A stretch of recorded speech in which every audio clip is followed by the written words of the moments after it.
काही वेळेस आपल्याला दातृत्वाचा एक अनुभव घ्यावा लागतो. म्हणजे उदाहरणार्थ, जसं तुम्ही दिनचर्येत सगळ्या गोष्टी ठरल्याप्रमाणे करता, तसं त्याच दिनचर्येत तुम्ही जर का रोज एक नित्यनियमाने एक असं उपक्रम राबवायचा प्रयत्न केला, की आज मी अ, काहीतरी एक चांगली मला हवी तशी गोष्ट करणार आहे. चांगली गोष्ट. आता प्रत्येकाच्या व्याख्या वेगवेगळ्या आहेत. कदाचित तुम्हाला असं वाटेल, की माझी चांगली गोष्ट म्हणजे मी गाईला पाणी पाजलं किंवा मी गाई म्हशी कुठे आहेत त्यांना जाऊन काहीतरी खायला दिलं. काही लोकं श्वान प्रेमी आहेत ते त्यांच्याप्रमाणे हे करतात. पण एक असा दातृत्वाचा विचार माझ्या मनात आला होता, की आपण मनुष्यासाठी काहीतरी म्हणजे मनुष्य जमातीसाठीच लिमिट करूया. म्हणून मग ॲक्ट्स ऑफ डेली काइंडनेस म्हणून एक प्रकार मी ठरवला आणि ह्याच्यासाठी एक ठराविक महिनाभर रोज एक ॲक्ट ऑफ डेली काइंडनेस या दृष्टीने मी मनात घेऊन बाहेर पडायचं. बरं, ह्याचं वैशिष्ट्य असं आहे, की जर का तुम्ही अगदी मनापासून एखादं असा उपक्रम राबवायचा प्रयत्न केला, तर तुम्हाला काय करायचं हे शोधावं लागत नाही. संधी तुमच्याकडेच मे बी निसर्ग किंवा देव काय म्हणायचं ते तो तुमच्याकडे समोर येऊन ती संधी थाटून देतो. तर मग त्याप्रमाणे मी म्हणलं, की आता या रविवारपासून आपण ॲक्ट्स ऑफ डेली काइंडनेस नित्यनियमाने रोज एक काहीतरी चांगलं कृत्य करायचं. मनुष्य जमातीसाठी. तर मग मी माझ्या पदभ्रमंती उपक्रमात हे मुद्दामून घातलं कारण तो एक असा नित्य नियम आहे की जो मी मोडत नाही कितीही असलं तरी.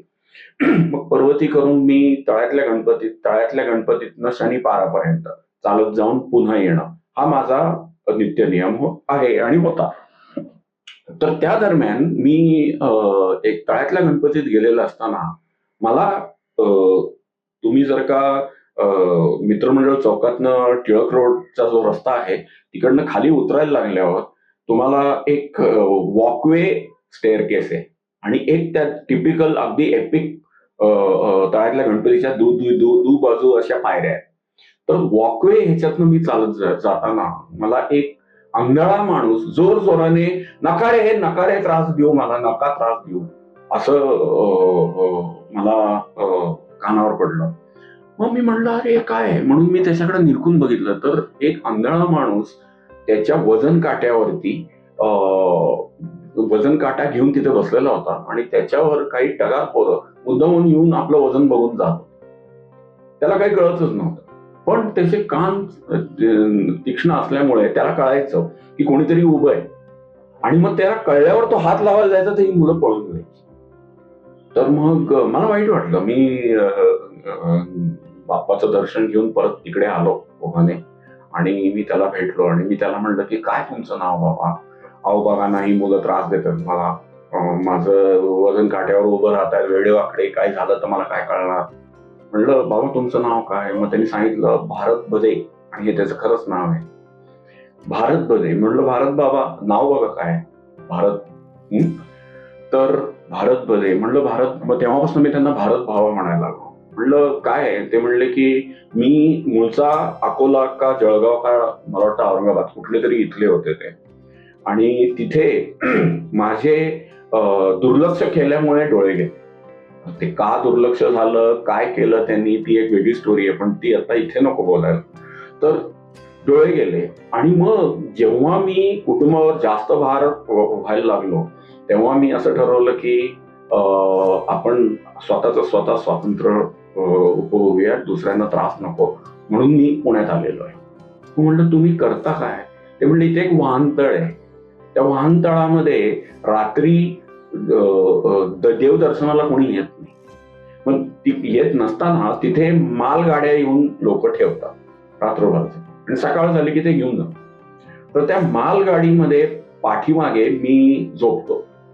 सकाळ झाली की उठतो, इकडेच प्रातर्विधी वगैरे सगळी करतो आणि येऊन ह्या वजन काट्याच्या वरती जेवढे पैसे येतात त्याच्यावर माझं उदरनिर्वाह करतो. बरं का?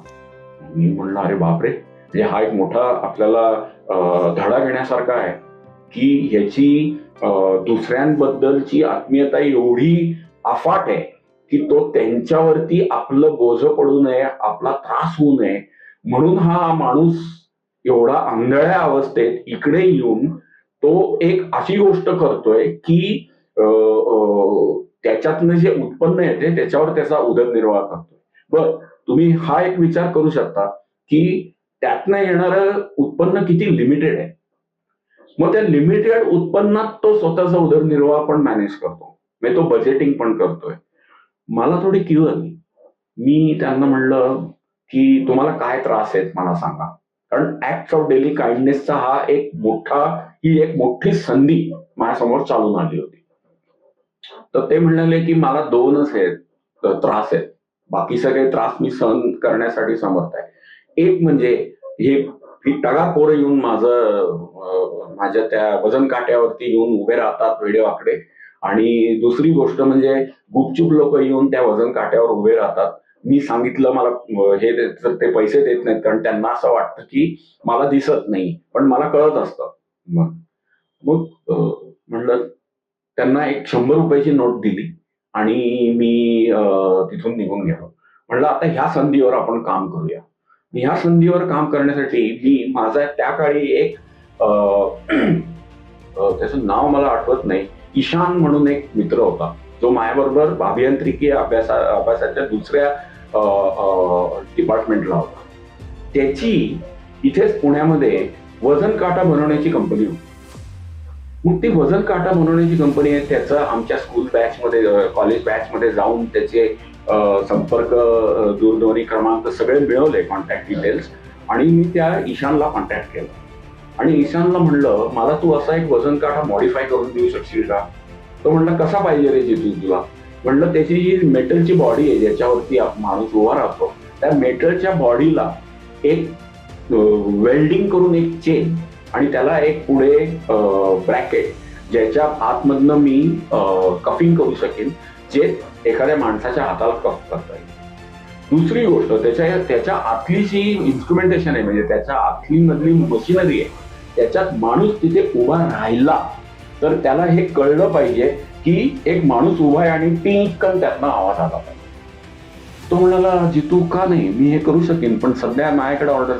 म्हणलं तुझा वेळ घे, तुला जमेल तेव्हा कर.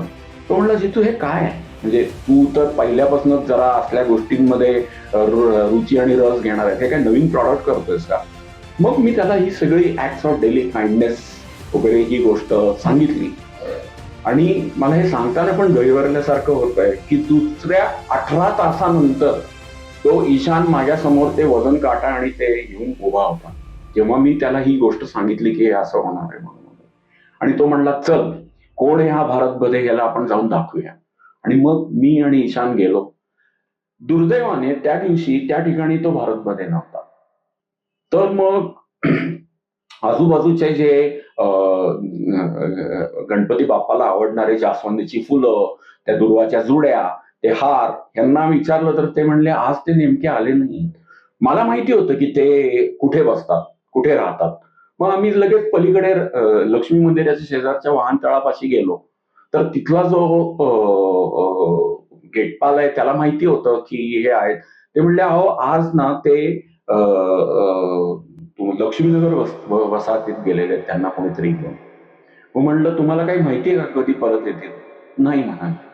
मग मी आणि ईशान परत माझ्या ऑफिसला आलो. ईशान म्हणाला की आता तू बघ काय आहे ते वगैरे. रात्री पुन्हा मी पर्वतीवर गेलो आणि पर्वतीवरून तिकडे गेलो. मला भारतमध्ये बसलेले दिसले बरं का. आणि मग मी त्यांना जाऊन सांगितलं की तुम्ही हे असं आहे आणि मी आता तुम्हाला असं मशीन देतोय आणि त्यांना ते मशीन तुम्हाला असं लावता येईल हाताला, तुम्ही वेलक्रोनी काढलं की ते निघेल, तुम्ही ते मशीन नीट व्यवस्थित तुमच्या बरोबर घेऊन जाऊ शकाल.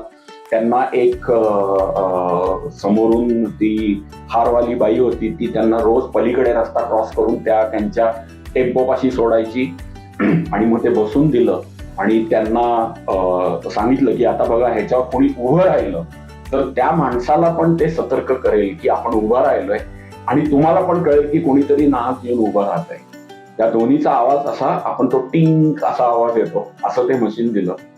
आणि ते दिल्यावर तुम्हाला आणि त्यावेळेस तिथे काही व्हॉलंटियर्स होते, गर्दी जमली. हे सगळं असताना, हे सगळे मी करत असताना गर्दी जमली. त्या व्हॉलंटियर्सनी पण एक व्हिडिओ घेतला. त्यांनी अक्षरशः माझा असा हात पकडून पप्पी घेतली आणि असा नमस्कार केला. आणि मग तिथून पुढे मी स्वतः रोज माझ्या ह्या नित्यनियम ह्याच्यात रोजच्या रुटीनमध्ये भारत मध्ये तिथे बसलेले असायचे आणि मी त्यांना ₹10 द्यायचो आणि मी वजन करायचो. आणि मग त्याच्यानंतर ह्याला खूप म्हणजे ह्या ऍक्ट ऑफ डेली काइंडनेसच्या ह्या उपक्रमाला खूप पॉप्युलॅरिटी मिळाली आणि अशा बऱ्याच लोकांनी असं ठरवलं की आपण सुद्धा आज इथून पुढे एक ठराविक थोड्या काळाकरता का होईना रोज एक मनात विचार घेऊन निघायचं आणि असं ठरवायचं की आज मी एक ऍक्ट ऑफ डेली काइंडनेस करणार आहे. एकतर मी ठरवलेला किंवा जसं निसर्ग आपल्याला संधी देईल तसं. हा एक मोठं परिवर्तन घडून आला आणि त्याच्यानंतर बऱ्याच लोकांनी मला सांगितलं की आम्ही मुद्दामून त्या भारत बदेकडे जाऊन त्याच्या वजन काट्यावर वजन करतो जेणेकरून त्याला पैसे मिळतील.